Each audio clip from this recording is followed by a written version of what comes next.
Welcome back to AM Northwest. Our next guest helps people realize their dreams, and her latest book shares lessons she's learned all along the way. We welcome back the author of All the Things I Wish I Knew, Master Life Coach Sarah Centrella. Good to see you again, Sarah. Thank you so much for having me back. Okay, you have some great ideas here. Your book is filled with information, but let's get right to it because a lot of lessons that we all need to learn. And one of them I love is buy yourself flowers. Oh my gosh, absolutely. I've been buying myself flowers for years. Trader Joe's is a great place to go that's not, super expensive. You can make your own little arrangements. It's just one of those little things that helps you feel good, brings cheer to the house. Yeah, do you feel that you feel better when you come in the door and there's a bouquet that you put together for yourself? Absolutely, and I actually make them for my twin daughters as well. They're in high school and they love it. They love coming home from school and having like a fresh bouquet of flowers in their room. Oh, it makes them feel better. Yeah, so don't wait for someone to buy you flowers. Buy them yourself. Yeah. Date yourself. Absolutely. How do you date yourself? I have been dating myself since my early 20s, believe it or not, way back before it was ever cool. Yeah. It just, for me, was something that I wanted to be able to have the time to either read a book or to journal. I love good food. I'm a total foodie. So I used to take myself out to breakfast every Saturday morning. Back then I had a big friend group and they always tried to come and I said, nope, this is my date with myself. For you. What do you get from that? Independence, a sense of independence, a sense of... I think there's that. It builds your confidence for sure.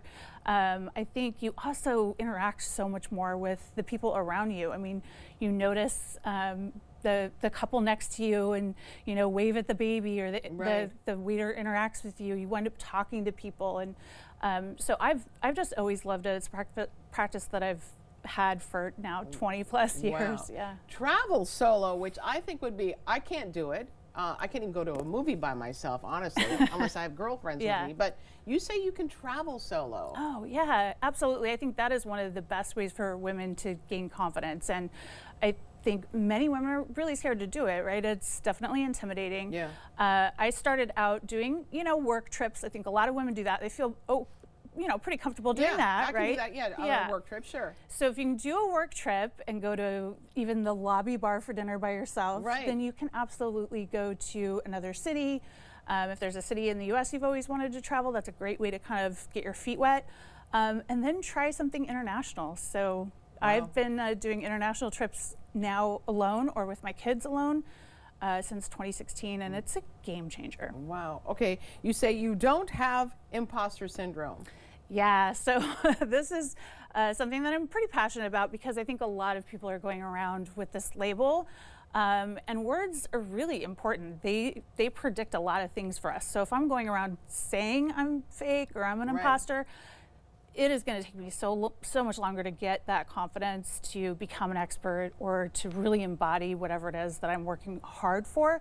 So don't do that to yourself. Understand that it's not imposter syndrome, it's actually learning, because we all feel that way when we learn anything. Yeah. I mean, you ride a bike when you're a kid, you feel that way, right? Right, oh, that's true. Okay, let's talk about being a goal setter and how effectively to set those goals. How do you do that? Yeah, so a lot of people, I think, do it wrong, in my opinion, because most of the time they'll write a goal that's check yes or no.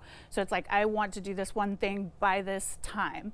So they might do all the work, but not really hit the timeline or not exactly have the goal completed. And then that's really demotivating, right? It doesn't feel good because you can't check the box, I did this, right? But if instead you really think about, what is it that I want? Why do I want it?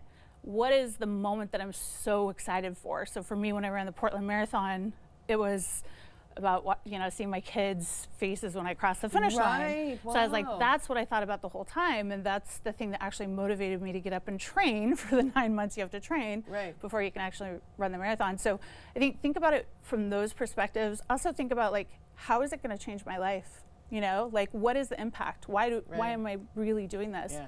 When you understand that, you're so much more motivated. We have to have you back. We have to do a whole segment on just that, but this is amazing. We want to tell everyone you've got your book, All the Things I Wish I Knew, 80 Life Lessons, How to Be a Fierce Chick Living Her Best Life. Yes. Sarah, you are that fierce chick. Thank you so much. Thank you so much, Helen. All right, we'll be right back with more AM Northwest. Don't go away.